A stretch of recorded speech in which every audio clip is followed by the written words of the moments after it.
اعوذ باللہ من الشیطان الرجیم بسم اللہ الرحمن الرحیم کامران شہزاد صدیقی ایڈوکیٹ آپ سے مخاطب۔ دوستو، آج کل صوبوں کے حوالے سے بہت ہی خبریں گرم چل رہی ہیں کہ انتظامی طور پہ صوبے بنانے چاہیے، اور پھر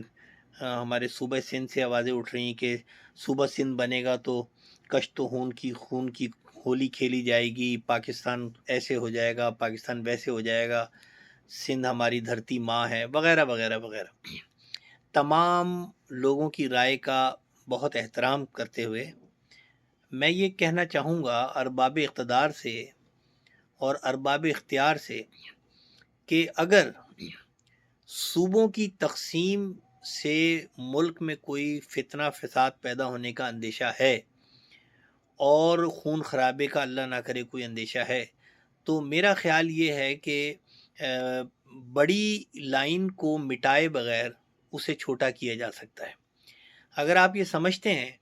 کہ انتظامی طور پر اتنے بڑے بڑے صوبے جو ہیں کنٹرول نہیں ہو رہے، جو کہ حقیقت بھی ہے، اور اس پہ تو بہت ساری بحث پہلے ہو چکی ہے، اس پہ میرا ایک تھیسس موجود ہے انتظامی طریقہ کار پر۔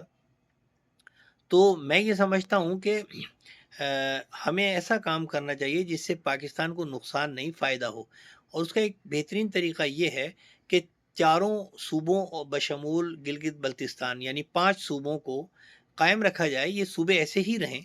لیکن ایڈمنسٹریٹیولی جو ہے وہ ڈویژنز کو جو ہے وہ ایک یونٹ ڈکلیئر کر دیا جائے۔ مثال کے طور پہ سندھ میں اگر 6 ڈویژن ہیں تو صوبہ سندھ کے 6 انتظامی یونٹ کر دیے جائیں، اور ان یونٹس کو جو ہے وہ ڈیولوشن آف پاور کے ذریعے مینیج کیا جائے۔ اچھا، اس کا طریقہ کار بھی ہو سکتا ہے کہ ڈویژنس لیول پر جو یونٹ بنائے جائیں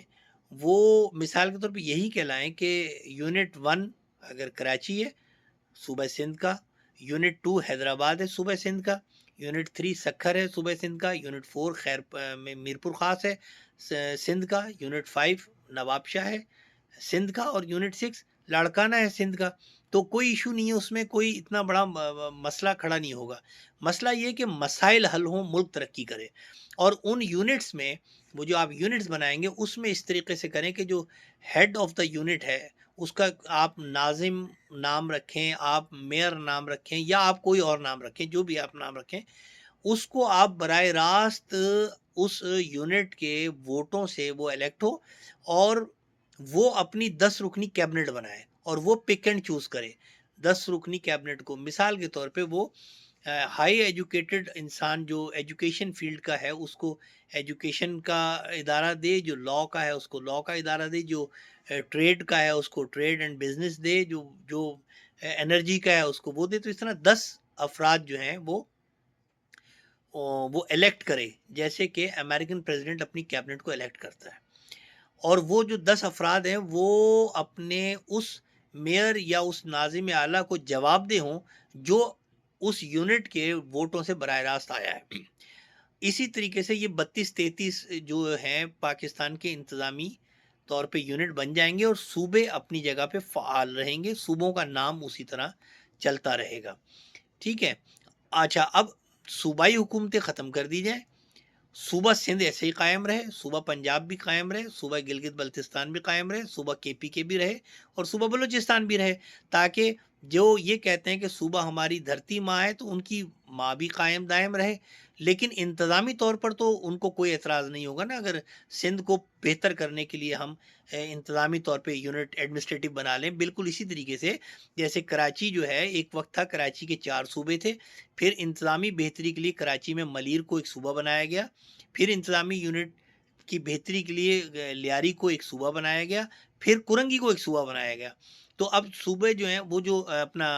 کرنگی کو ایک ڈسٹرکٹ بنایا گیا، تو اس طریقے سے کراچی 4 ڈسٹرکٹ کا شہر تھا، اب کراچی 7 ڈسٹرکٹ کا شہر ہے۔ تو کوئی تقسیم نہیں ہوئی، کراچی کراچی ہی ہے، لیکن اس کے اندر انتظامی یونٹ جو ہیں وہ ڈسٹرکٹ کے نام پر 7 ہو گئے ہیں۔ اسی طرح ہم چاہتے ہیں کہ سندھ سندھ رہے، پنجاب پنجاب رہے، کے پی رہے، گلگت بلتستان رہے، بلوچستان رہے، اور انتظامی طور پہ یونٹ بنا دی جائیں۔ اس پہ بات ہو سکتی ہے، اور میں نہیں سمجھتا کہ کسی بھی صوبے کے رہنے والوں کو، کسی بھی قوم کو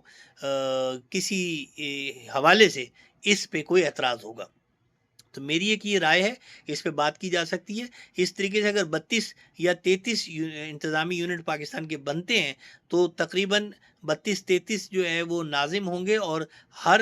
یونٹ کے اگر 10-10 لوگ ہوں گے تو یہ تقریباً 330 یہ بن جائیں گے۔ تو 330 اور 33، 360، 365 یہ تمام لوگ ہوں گے جو مل کر نظام حکومت چلائیں گے، لوگوں کو انصاف دیں گے، انفراسٹرکچر بہتر کریں گے، ریونیو جنریٹ کریں گے، اور ایکسپینڈیچر کو اس کو کریں گے، صحت اور تعلیمی معاملات کو ہینڈل کریں گے۔ فیڈرل میں اسی طریقے سے، فیڈرل میں صدر پاکستان عوام کے